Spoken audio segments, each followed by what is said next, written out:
Broadcasting to viewers in Liberia and across the globe. Hello and welcome to News Today on KMTV. My name is Anthony Kukwe. Wherever you're joining us from, we say thanks for joining our news broadcast on this weekend's edition. Stories making headlines tonight. House Speaker Dr. Buffers Chimers brands members of the Independent Legislative Caucus as people who do not know their function. Ministry of Education says it is unable to pay teachers their monthly salaries and benefits across the country due to low budgetary support. And in sports, BYC caretaker coach Samuel Sumo says his team is going into Sunday's FA Cup final against Lescat FC to retain their title.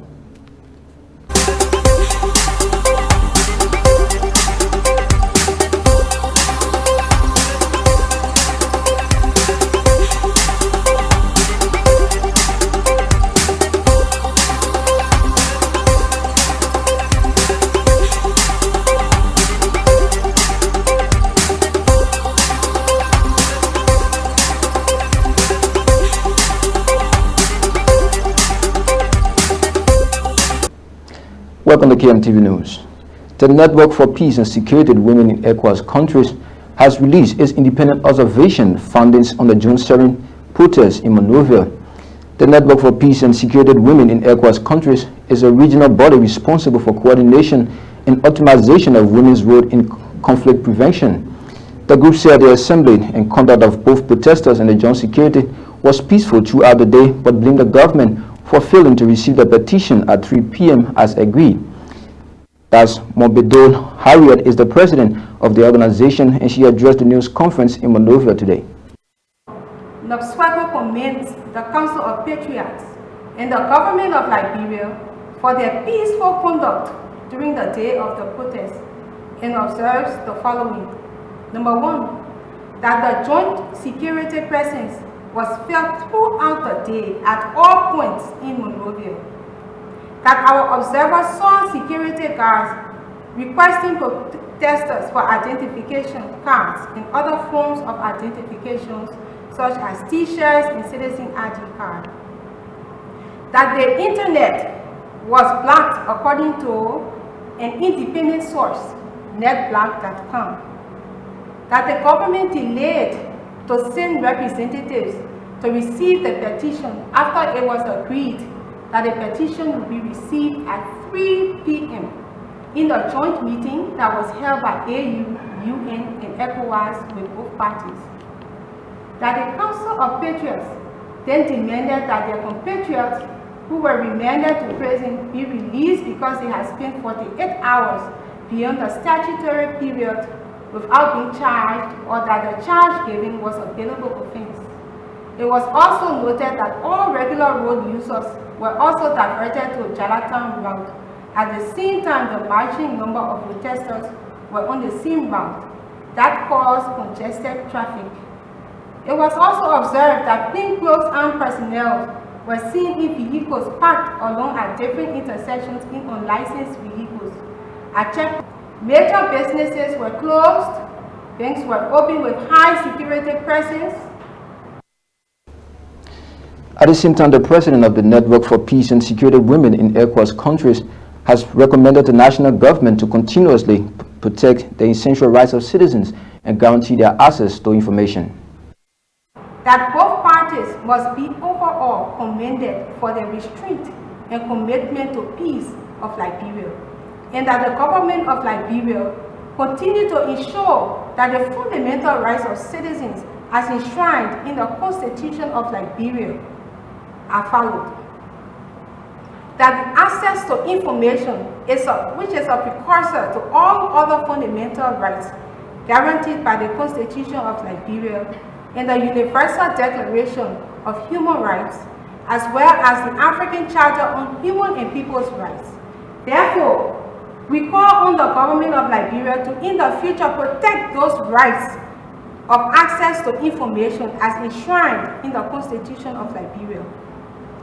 Without going into the essence of this matter, we recommend a thorough review of the situation that led to 20 citizens being held without bail or for bailable offenses.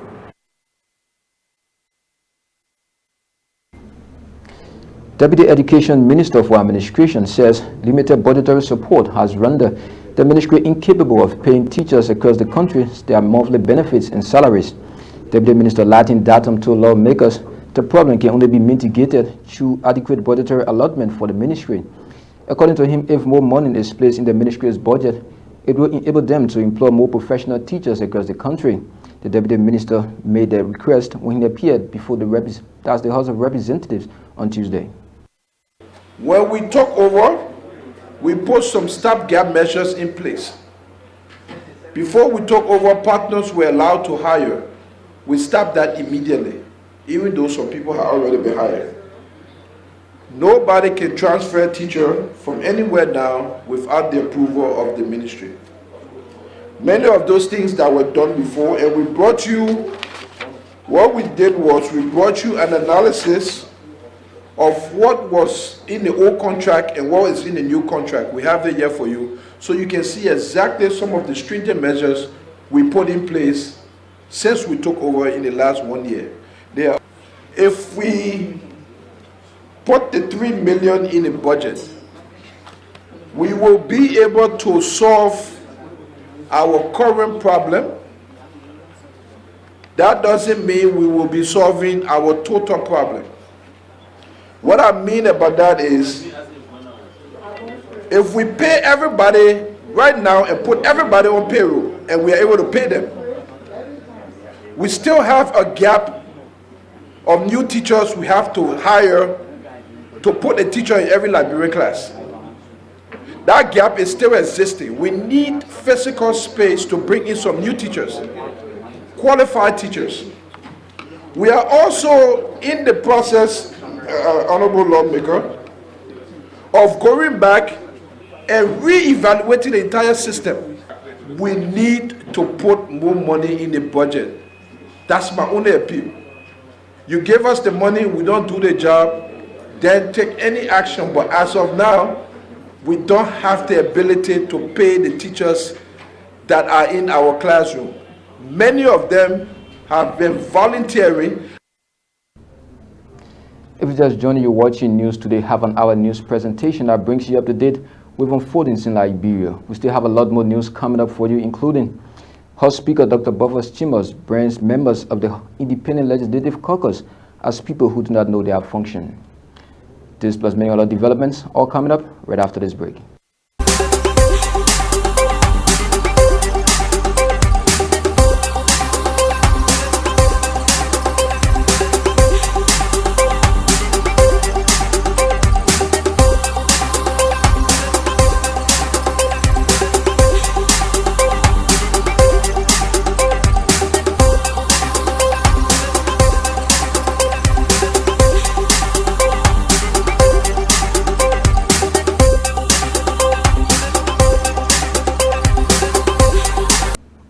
Welcome back and thanks for rejoining.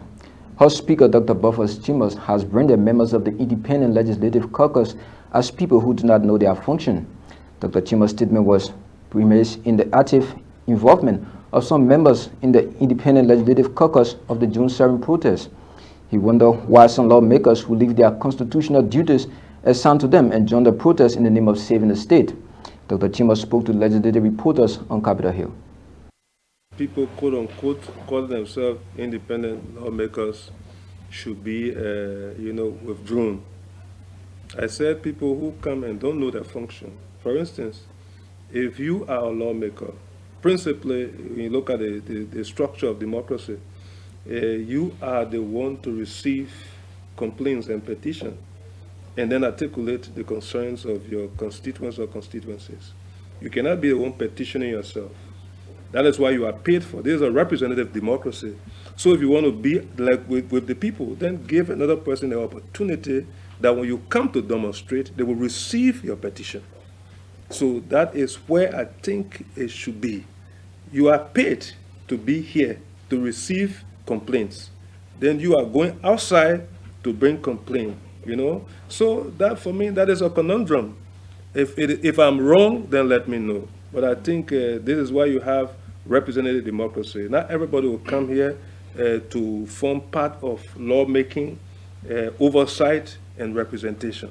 Egregious acts will be looked at. The totality of the circumstances will be looked at.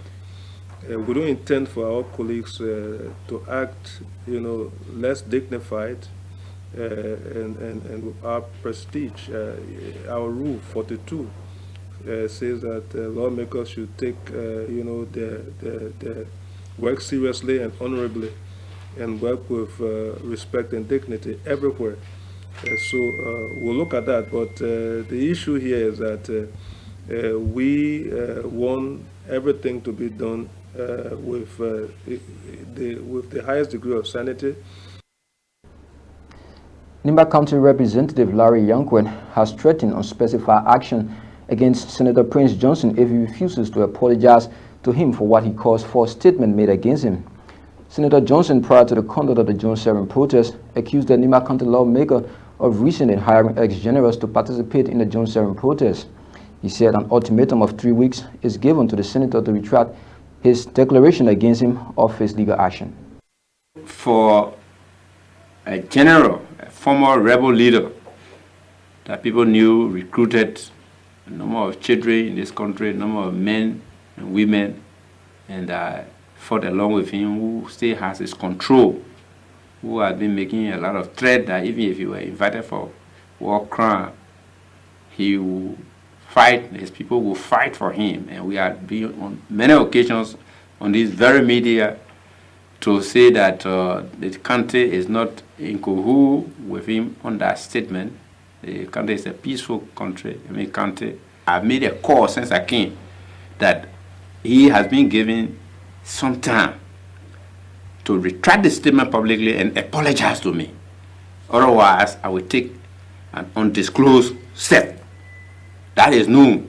If you look on the social media controlled by sons and daughters of the country, you can see it there. And all radio stations in Nimba have taken this message.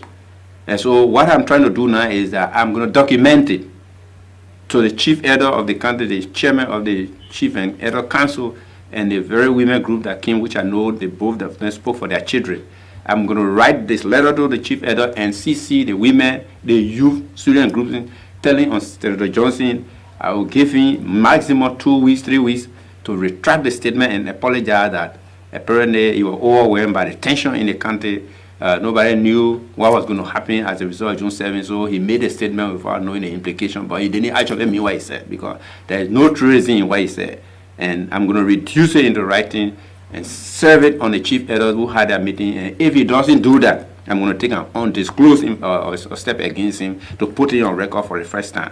Because he has always said it, and we have always gone and dealt with him on the radio, the same way he dealt with us, we are dealt with him. This time, I'm going to be very sober. I'm allowing my action to be covered by sobriety. I'm not calling any name. I'm not using any, kind of Sunday school language on him. I'm simply saying that Senator Johnson, under my voice, must be able to retract that what he said is not true, and if he does not say it, he's going to account for the statement he made. 12 persons in Nikutown are expected to receive $500 United States microfinance loan from the Nikutown Association in the Americas. The loan scheme, scheduled to be launched on Saturday, according to the association president Thomas Wooler, will target market women and fishermen. Thomas Wooler told KMTV News that the move is an initiative aimed at empowering local businesses. This week event, we are going to launch the project on Saturday, and then we'll have a workshop with the participants on Sunday, so they can know the scope and the aim and objectives of our program that we are initiating in the borough of Nikutown. You talk about microfinance in the term of well, we should be giving out. Well, we will give each person $500. Each of them will receive $500. And because we did interview with them already. We had 2 denominations in our country. US dollar, we are giving them US dollar 500. Okay. Not Liberian dollars. Pay back with interest? No, it's interest-free loan we are giving them. It's just like a revolving fund. As they give the money back, we try to give other people the same money, but it's interest-free. We're not charging them interest. Who are some of the people you'll be targeting? The market women and the fishermen. About 6 fishermen and 6 market women. Those are the target that we have. The original source of funds is from members of the Nikutown Association in the Americas. We make personal contribution towards this money that we are giving. So you start something and then you sell it to people to buy it. So that's what we are doing. Like the library, we launched the library. Now we are selling it to people. Like Cornell University, we are getting 25 computers from a friend who is with Cornell University, and we are getting about 3,000 books, as well as the books in Liberia. We are buying from first grade to 12th grade. We are buying those books also to put in the library where the students who don't have books will come and do their assignment. So like the microfinance is an initial capital we are putting in, and we try to see how best we can sustain it, find donors. But we started the program first. Some people want to see what have you done before we can kind of help you.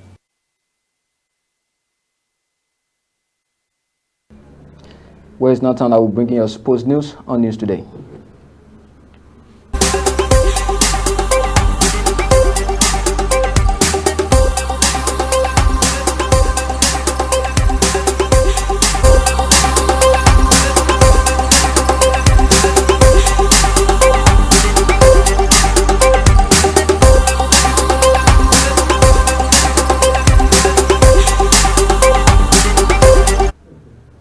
Welcome to sports. After APRC Oilers have been confirmed champions of the LFA First Division League, our focus are now switched to the FA Cup final, where title holders BYC will be going against Lescott FC this Sunday at the Antoinette Todman Stadium. Well, ahead of the match, caretaker coach, that's BYC caretaker coach Samuel Swo, says his team is going out into that match to retain their title against Lescott FC. He spoke at a pre-match press conference today along with his team captain, Sami Kamara. Like I said earlier, we are coming for revenge. We are coming for revenge. So we are in two different competitions. Every cup final is different, and the league is different. We knew after 7 games we lost the championship, so our whole attention is on the FA Cup. For the FA Cup, as I'm speaking with you, it will be different on Sunday. It will be very different because we are going all to retain our title. Much respect to Lescott, but I can assure you as a captain, Sunday game will not be a walk in the park, but at the end of the day, you are seeing trying. Last time we started the league in the Super Cup, and we were victorious, and we were against Lescott. We ended the season with Lescott in the FA Cup, we were victorious. So it's not something that we are afraid of. These are games that BYC players are used to. On final match, every player on BYC are champions. Every player, one way or the other, won the championship. So going to the final, we are optimistic of a high gear of a positive victory tomorrow come Sunday. The league game is here on FA Cup. This is a final match we are talking about. This is a game that will take the team to the CAF to represent Liberia to the CAF Confederation Cup. So it's not a game that we're going to make fun of. We are going with everything. We are going to put everything on stake. Our life is there. Our life is on the line. We see our friends sharing. We're ready to die and ready to go all up to get the leader video for BYC. Well, Lescott FC head coach Tafa Mane was not present at the pre-match press conference, but one of his newest signed players, Edward Sedibed, who joined the team from Jubilee FC, says Sunday's final is an opportunity for him to wear his first medal, as his team will go into the match with every focus to make sure that they win the title. Let's take a look. Like I said earlier, we are coming for revenge. We are coming for revenge. So congratulations, we get prepared. We are coming for revenge. We want to win this game. You know, it will be an added advantage to most of us that are new on the team. We have, like for me, I'm not wearing a medal, so this one is an added advantage. So if I will play or if I will be part of the team, I will put in my all, do my best to get my first medal. So coming to BYC, we coming with everything because that's the only thing we have now, the FA Cup. Our pride. Individually, we have to play for our pride. Collectively, as a team, we have to play for our pride. It was about the chance to represent Liberia in the CAF Confederation. That's all. That's all. It's all included. We have to play everything. We're not leaving anything because we don't have anything to play for at the end of the season. Only this FA Cup we have.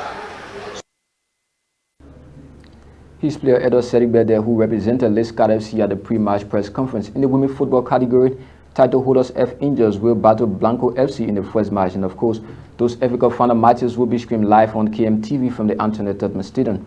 For more sports news, you can also visit our website at www.kmtvsports.com, but also you can follow us on Instagram at KMTV Sports. Away from Liberia now, Malian government says it will disarm all those illegally possessing weapons and punish anyone who refuses to comply.